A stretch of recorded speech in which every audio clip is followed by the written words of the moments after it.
Do you want perfect cookies like this? Yes? Then stick around.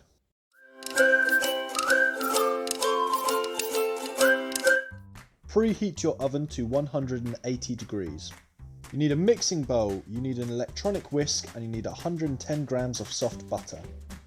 Cream the butter with the electronic whisk for about 2 to 3 minutes. Grab 55 grams of caster sugar and pour about half of this in. Thoroughly mix this in and then add the second half of the caster sugar. Once again, mix that all up in the bowl and then add 140 grams of sifted plain flour.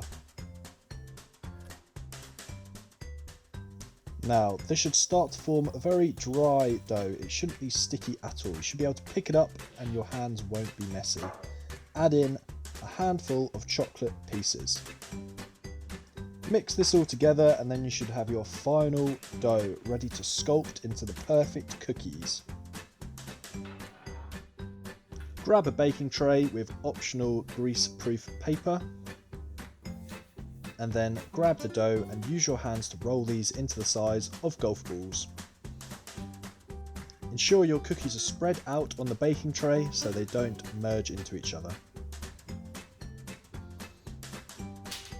Whack your cookies in the top shelf of the oven and set your timer for 12 minutes. Once the 12 minutes is up, grab the cookies out of the oven. Initially, these should be very soft on touch. However, if you leave them for 15 minutes, they firm up and turn into delicious cookies. Crunchy on the outside, soft on the inside. Perfect. And there you have it, the perfect cookies. Easy, no problem.